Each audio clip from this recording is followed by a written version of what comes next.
Hello everyone. तो अब इस प्रॉब्लम में हमें दिया गया है कि सेकेंड चार्ज जो है वो प्रीवियस प्रॉब्लम में उन्होंने चेंज कर दिया, उसको बना दिया -1 कूलाम का, उसको बना दिया -1 कूलाम का। अब हमें पता करनी है कि वो लोकेशन जहां पे थर्ड चार्ज रखने पे नेट फोर्स 0 हो जाए। तो प्रीवियस क्वेश्चन क्या था? प्रीवियस क्वेश्चन ये था प्रीवियस क्वेश्चन। इस क्वेश्चन में दिया हुआ था कि टू चार्जेस जो थे वो 2 माइक्रोकूलम और 1 माइक्रोकूलम के थे, उनके बीच में सेपरेशन 10 सेंटीमीटर का था। इसको हमने सॉल्व कर लिया है और इसको अगर आपको देखना है तो लिंक आई बटन में आ जाएगा। तो चलिए इसको सॉल्व करते हैं अपना नेक्स्ट प्रॉब्लम को। तो नेक्स्ट प्रॉब्लम में भी हमें क्या दिया हुआ है? हमें वही दो चार्जेस दिए हुए हैं और उनके बीच का सेपरेशन भी 10 सेंटीमीटर है, लेकिन जो सेकेंड चार्ज था जो पहले +1 कूलम था वो -1 कूलम हो गया है। तब हमें बताना है कि नेट फोर्स वाला पोजीशन इस सिचुएशन में क्या होगा। तो लेट सपोज ये हमारा प्लस चार्ज है, ओके, ये हमारा Q1 था और Q2 जो प्लस था वहां पे अब वो माइनस है, तो वो माइनस है Q2 यहाँ पे, ठीक है। तो हमने डिस्कस कर लिया था कि जो फोर्सेस आएंगे उसको हमने ये लाइन जॉइनिंग जो है दो चार्जेस के इन पे एनालाइज किया था, ओके। तो फिर से एक बार एनालाइज करना पड़ेगा इस वाले क्वेश्चन में भी। अब क्योंकि ये माइनस चार्ज है तो हमें वापस से सारे पोजीशन पे एक एक बार करके चार्जेस को रख के देखना पड़ेगा। लेट सपोज हमारे पास में कोई Q0 चार्ज है, उस Q0 चार्ज को मैं अब डिफरेंट पोजीशंस पे रख के एक बार टेस्ट कर लेता हूं कि कहां पे नेट फोर्स 0 आएगा। तो अगर लेट सपोज मैं इस लाइन के राइट साइड ऑफ Q2 रखता हूं, यहां पे रख के देखता हूं, मेरे पास ये मैंने चार्ज Q0 लिया है। अगर मैं राइट साइड में रखा तो इस पे फोर्स ऑफ रिपल्शन कितना आएगा? F1 की वजह से, मींस फर्स्ट चार्ज की वजह से इस पे रिपल्शन कुछ आएगा F1 ऐसा। और क्योंकि नेगेटिव चार्ज Q2 है तो उस पे फोर्स ऑफ अट्रैक्शन भी आएगा। तो ये पॉसिबिलिटी है कि अगर मैं चार्ज को Q0 को राइट साइड में रखूंगा तो 0 फोर्स हो सकता है। ये दोनों एक दूसरे को कैंसिल कर सकते हैं। सॉरी, ये F2 है, ठीक है। नाउ लेट सपोज मैं चार्ज को उनके बीच में रखता हूं, मैं चार्ज को Q0 को उनके बीच में रखने की कोशिश करता हूं, ये मेरा Q0 है। तब क्या होगा? फोर्स ऑफ रिपल्शन F1 ऐसा लगेगा और फोर्स ऑफ अट्रैक्शन F2 भी ऐसा ही लगेगा, ओके। नाउ जब मैंने Q0 को इन दोनों चार्जेस के बीच में रखने का कोशिश किया तो नेट फोर्स 0 नहीं होगा, दोनों एक तरफ पुश करेंगे या पुल कर रहे हैं, मतलब नेट फोर्स जो है वो एक ही तरफ आ रहा है।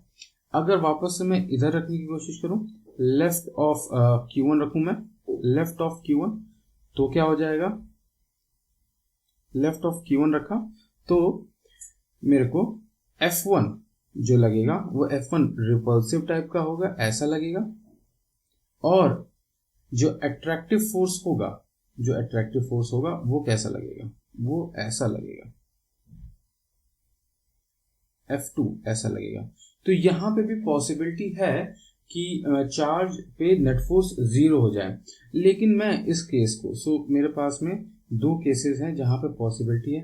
कहीं और पॉसिबल है क्या? अगर मैं कहीं और रखूं, लेट सपोज यहां रख दूं, तो इस पे रिपल्शन ऐसा लगेगा और अट्रैक्शन ऐसा लगेगा, तो नेट फोर्स ऐसा आ जाएगा।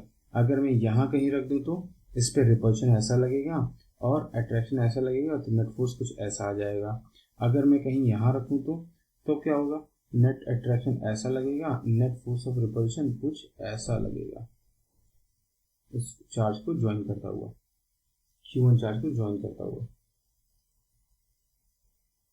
और इसको ज्वाइन करता हुआ, तो ये भी वापस से नेट फोर्स कुछ ऐसा आ जाएगा। तो बेसिकली कहीं और रखने पे वो नेट फोर्स 0 नहीं देगा। नेट फोर्स तभी 0 देगा जब फोर्सेस इक्वल और अपोजिट हो।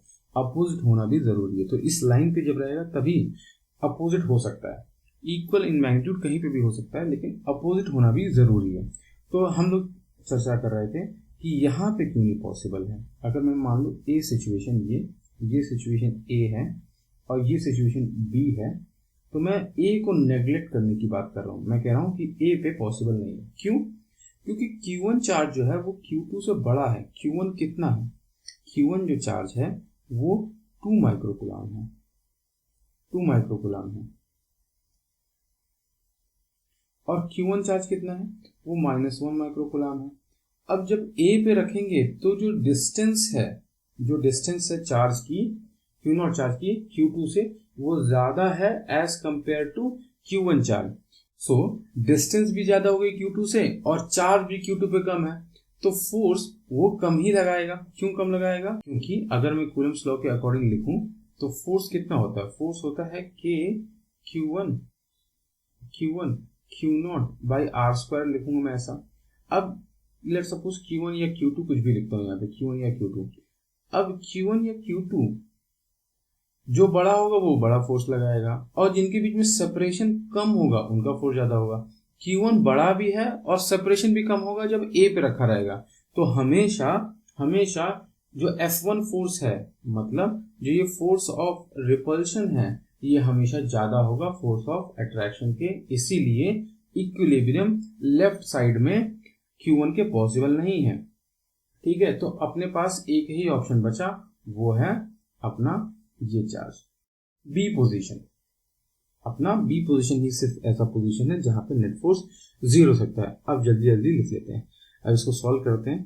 तो कैसे सॉल्व करेंगे, मैं F1 और F2 को लिखने की कोशिश करता हूँ, लेकिन एक बार मैं फिर से डायग्राम बनाऊंगा ताकि हमें समझ में आए कि हम, तो एक बार और हम अपना डायग्राम बना लेते हैं। डायग्राम में ये यहाँ पे Q2 दिया हुआ है, Q1 दिया हुआ है, यहाँ पे अपना नेगेटिव चार्ज है, Q2 है, और यहाँ पे कहीं पे फोर्स 0 हो रहा है।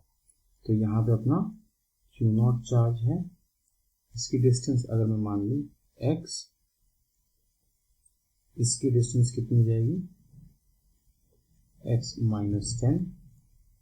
क्यों x -10? क्योंकि ये डिस्टेंस जो है वो 10 है, हमें दी हुई है 10 सेंटीमीटर। तो चलिए लिखते हैं फोर्स। अच्छा, एक बार फोर्स को भी मैं दिखा देता हूँ कैसे लगेंगे। फोर्स इस पे F1 ऐसा लगेगा पुशिंग टाइप, F2 ऐसा लगेगा पुलिंग टाइप। तो मैग्नीट्यूड ऑफ फोर्स बराबर होना चाहिए, फोर्सेस का मैग्नीट्यूड बराबर होना चाहिए। लिखते हैं, तो F1 कितना हो जाएगा, F1 हो जाएगा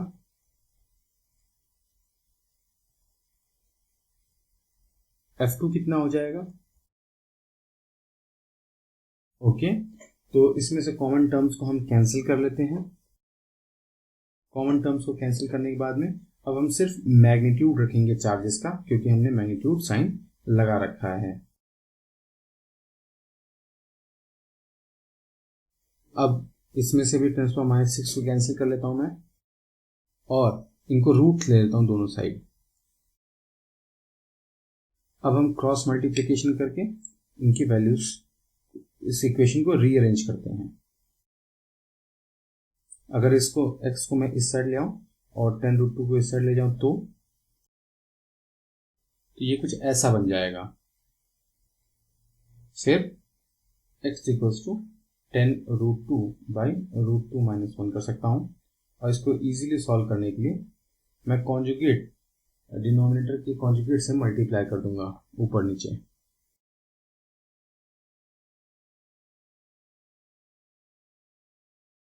तो ये कुछ ऐसा बन जाएगा।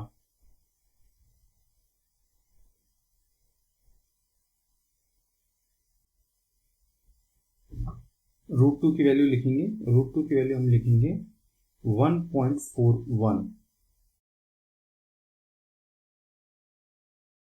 सो जो फाइनल आंसर आएगा वो आ जाएगा x equals to 34.1 centimetre. But ये 34.1 सेंटीमीटर कहाँ से है, हमें स्पेसिफाई करना पड़ेगा।